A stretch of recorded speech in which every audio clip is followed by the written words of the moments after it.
Right ahead, and we resume action here in quarter number 3. Cooper on the return.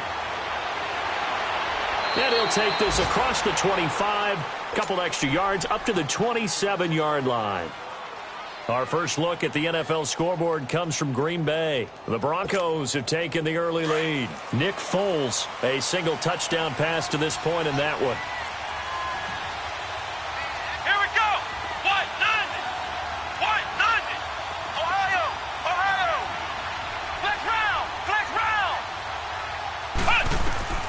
Throwing on first down. Bryant. Going for the deep ball. He's got a man. Complete. And they finally do get him, but not before he reaches the 27. It's a big one there for the Chargers. 46 yards. So now then, the big play has him all the way inside the 30 now, 1st and 10. They'll run it now out of the gun. And able to push his way forward here for a good little gain. Yeah, give him 4 yards there. It'll be 2nd and 6. Sometimes with the running game, you've just got to stick with it. Look, it's the 3rd quarter, no time to panic. But that also doesn't mean you just do it the same way you've been doing it the entire ball game. Maybe change up some blocking assignments or run a few different plays, but stay with the overall essence of the running game. It's a 5-yard gain, but they'll still be a yard short here with 3rd down now looming. Running lanes were at a premium in the first half, but he's able to find some room there, and he's hoping that that's a precursor of a big second half. The Chargers on 3rd down. They've only converted once in 4 tries. They need just a yard here. It's 3rd and 1. Now they'll run it on the toss. And he gets the first down yardage before he's brought down just outside the 10 at the 11. It's a 7-yard gain there, and it's good enough to move the chains. Still in search of their first touchdown of the game, but they're on the move. 1st and 10.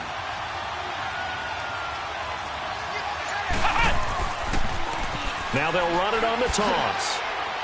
And he'll fight his way down inside the 10 to the 9-yard line.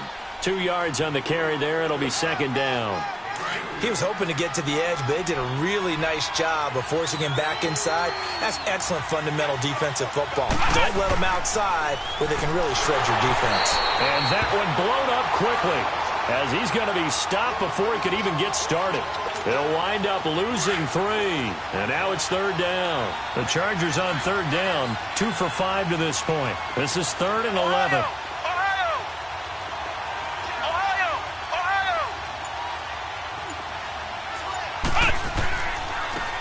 Handoff comes to Cook. And he'll get this one down to about the 10-yard line. Only a yard on the pickup there, and it's going to leave him with a 4th down. Now Justin Tucker's out to try the field goal. And Tucker's kick right there. It's good. And they are on the board, but still trailing. It's 7-3. So they've put together a good little drive there, but ultimately stalling out in the red zone. Yeah, I know a lot of people look at it as a little bit of a negative. They didn't get 6 points out of it, right? Didn't get the touchdown. But that's actually okay. They got 3 points, able to give their defense a little bit of rest, let them settle down over there. So all in all, to me, that's a good drive. So here's the Chiefs offense ready for their first reps in half number 2. And last time out, another missed field goal, so maybe their confidence wavering a little bit right now in the kicking game. And I'm with you on that. I think at this stage, they'd love to not run him back out there in a tough situation. But let's face it, they may have to. So right now, the head coach is talking to the offense coordinator and saying, call this game like we're going to put it in the end zone. Let's try and take the field goal out of it. They go play action with Griffin. He'll buy some time right. On the crossing route, complete. That's King. And he slips up past the 45 before being tackled. It'll be a pickup of 16 and a Chiefs first down. They'll run it now out of the gun. And he's going to get across midfield and into Charger territory. A solid run on first down. Gain of 7 leaves him with a 2nd and 3. Well, no matter how they phrase it, staying on schedule, staying ahead of the sticks, whatever you want to call it, 7 yards on first down. That fits the bill. To throw is RG3. He finds Taylor, complete. And this time he's able to take it down to the 42. They get 5 out of that one, and it moves the chains. We're back now in KC. It's the Chiefs with the lead and the football here as we get set for quarter number 4.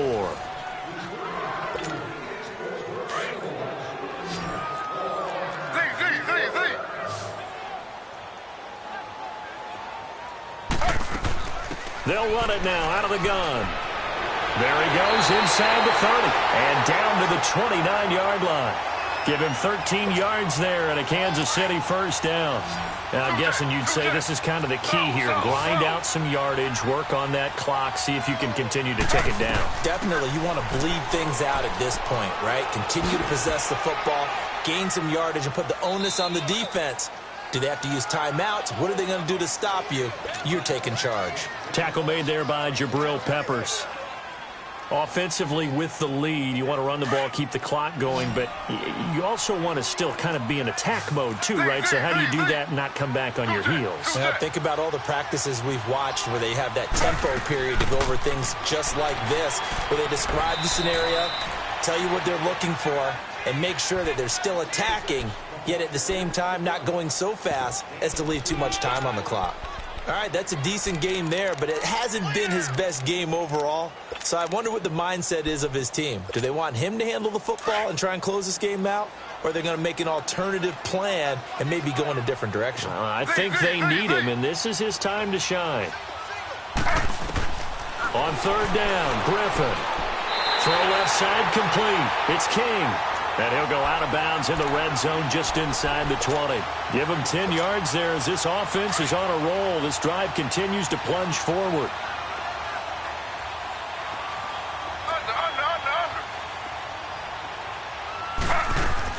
They'll run it now out of the gun. He will push his way down to about the 14. Clinton Dix there for the stop. Able to stay in bounds, and the clock keeps rolling. And this defense right now backed up in the red zone. Another touchdown, it's over. They've got to stand tall quickly. Been in this spot before. Now there's a little bit of desperation creeping in, and all you're doing when you're talking to your defensive teammates is first guy there, hold him up. Second, third guy in, rake at the football. Get it out. We've got to create a turnover because one more score, and this game's over.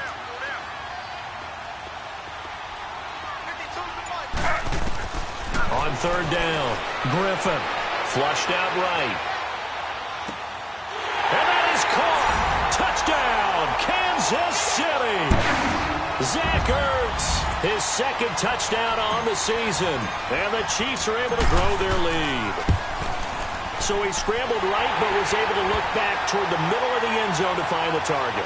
As you know, in this game, sometimes you just have to know when to break the rules because we all know most guys throwing the football are taught never throw back into the middle of the field on a scramble. He did it and got away with it for a touchdown. Instinct sometimes, right? They just take over. Instinct and vision. Sometimes you just see people who are open, you're able to get it to them.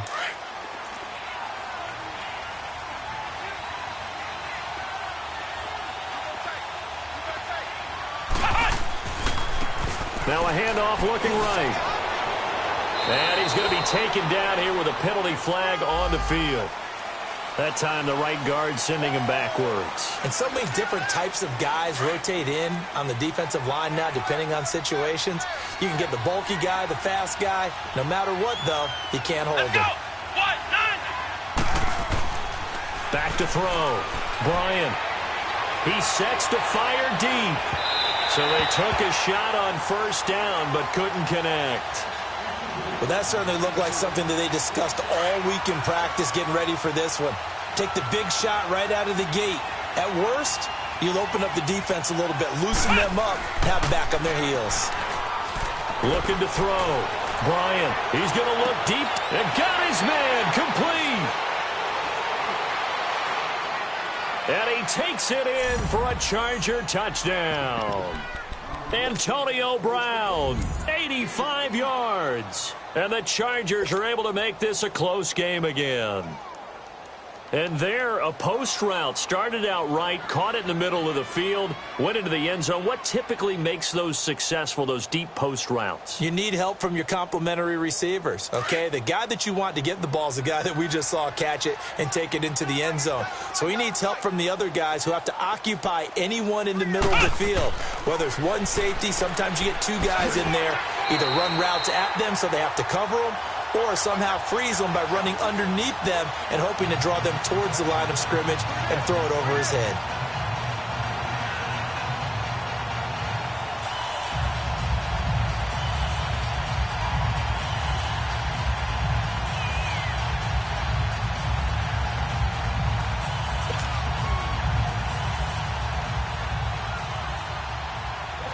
Here's Tucker now out to kick this one away.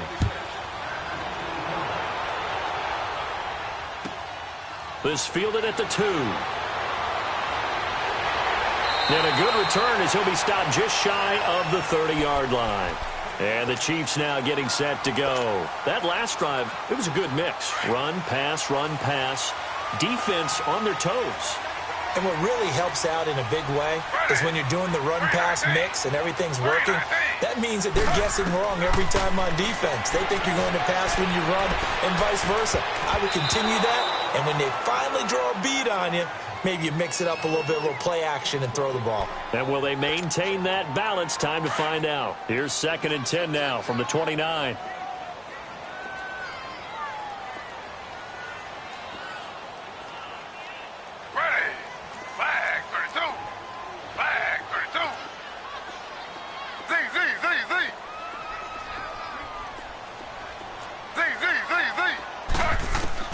Again on 2nd and 10, it's Griffin. Dancing to his left. Throw taken in by Taylor, left side. The reception good for 7. It's 3rd down. Everyone has their strengths, able to move to their right or their left, being able to throw the football. So that means you've got to work on both because you never know which way you're going to get flushed by pressure. In this situation, able to escape to his left and makes an accurate throw. Time for a break. We'll come back, see what transpires after this. They'll run it now out of the gun. And he will have first down yardage as he's brought down at the 41. 5 yards is the pickup there as that extends this drive. And not totally home free yet, but it's looking good as they come up 1st and 10. Here's Griffin sliding out of the pocket. And he finds a man with a crossing route. Yeah, he will go out right near the 35-yard line. That one goes for 24 yards. Ball up to the 35 now as they come up on 1st and 10. They'll run it now out of the gun. And he's going to be met at the line of scrimmage and taken down. No gain on the play. It'll be 2nd down. And he got off the end there very quickly to make that play. Yeah, it was almost like the bullet train, wasn't it? I mean, just zoom.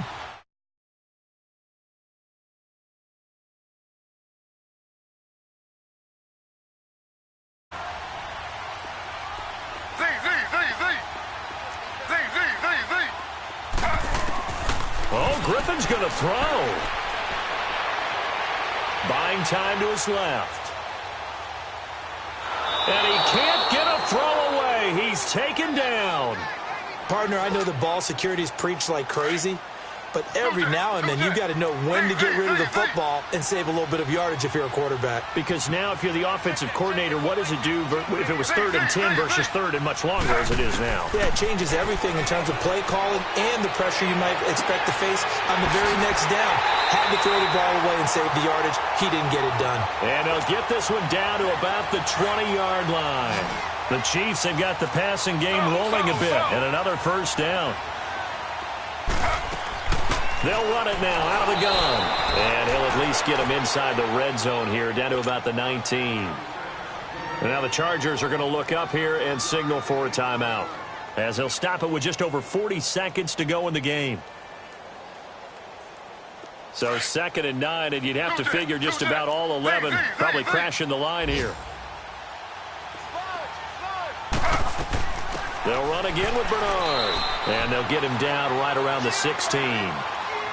And now the Chargers are going to signal for another timeout, as they'll stop it with 40 seconds remaining in this fourth quarter. The Chiefs on third down. 6 conversions and 9 tries. They've done a great job of picking these up. This will be 3rd and 5.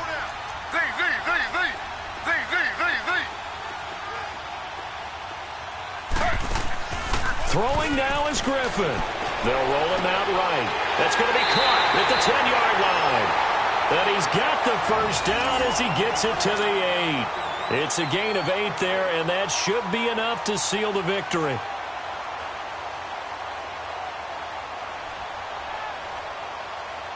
It's 1st and goal, and a late touchdown at this stage could officially salt this one away.